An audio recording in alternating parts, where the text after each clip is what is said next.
Miss হবে না আপনার পছন্দের টিভি শো। দেখুন জি5 অ্যাপে একদম ফ্রি। আসলে তুই না খুব হিংসুটে আর বড্ড হিসেবি, সেটা আমি বুঝেই গেছি। কিরকম? এই যে ছোটবেলায় আমার একবার পা ভেঙেছিল, তারপর আরেকবার টাইফয়েডে ভুগেছিলাম। সেই সময় আমার সবকিছু তো তুই করেছিলি, এখন সেই সব কিছু সুদে আসলে মিটিয়ে নিচ্ছিস। ভালোই তো, ওই কথাটা মনে নেই? বাকি রাখা খাজনা মোটে ভালো কাজ না। এখন তুই আমার সেবা করে সব উসুল করে দে। সে সারা জীবন তো সেবা করলেও হয়তো ঋণ শোধ করতে পারবো না। আর কি করে করবো বল? শুধু তো এই বাড়িতে নয়, এই গোটা দুনিয়াতে তুই আমাকে সব থেকে বেশি ভালো করে বুঝিস। একদম খোলা বইয়ের মতো পড়তে পারিস আমাকে। তোর শাসনে, তোর আদরে, তোর প্রশ্রয়ে আমি ঠিক তেমনটাই হতে পেরেছি যেমনটা আমি হতে চেয়েছিলাম। এই ঋণ কি কখনো শোধ করা যায়? বুঝলাম, কিন্তু ঝগড়ুটে হতে কিন্তু আমি তোকে মোটেই শেখাইনি। বাবা, যা ঝগড়াটা আজকে করলি অনির্বাণের ওর মায়ের সঙ্গে, ভক্তিতে আমার মাথা নত হয়ে আসছিল দেবী। অনির্বাণদার মা বোধহয় আমাকে ঝগড়াশ্রী উপাধিটা দিয়েই দিয়েছে। সেদিনের পরজয়ে উনি আমার মুখোমুখি হবেন সেটা আমি ভাবতেই পারিনি। ওনাকে দেখে না আমার মাথায় জাস্ট আগ্নেয়গিরি জ্বলছিল। সেটা কখন তোর জ্বলে না? মাঝে মাঝে তো আমার মনে হয় পুরো ভিসুভিয়াসটাকেই তুই মাথায় নিয়ে ঘুরছিস।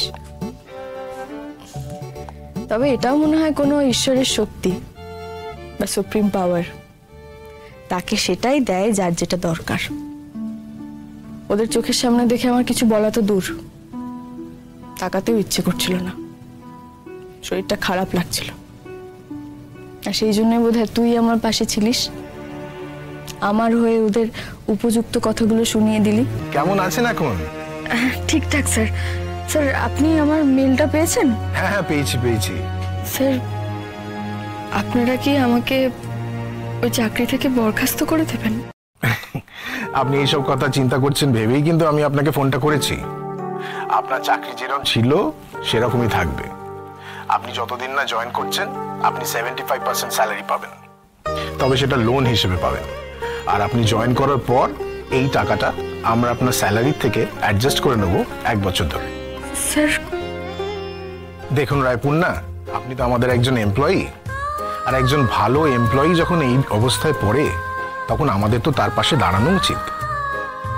হ্যাঁ, আমরা ছোট কোম্পানি, তাই হয়তো আপনার অপারেশনের সময় আমরা আপনাকে আর্থিকভাবে সাহায্য করতে পারি, কিন্তু তারপরেও তো আমরা একটা পরিবারের মতো, তাই না? স্যার, আমি কি বলবো? স্যার, আমি যে আপনাদের কাছে কতটা কৃতজ্ঞ হয়ে রইলাম আমি বলে বোঝাতে পারবো না আপনাদের। চোখটা মুছে বল না আমাদেরকে, উনি কি বললেন? তোর চাকরিটা যায়নি নিশ্চয়? চাকরিটা যাবে না শ্রদ্ধ, চাকরিটা যাবে না, আমার চাকরিটা থাকছে। আর এখন আমাকে স্যালারিও দেওয়া হবে, পরে অল্প অল্প করে সে টাকাটা কেটে নেওয়া হবে।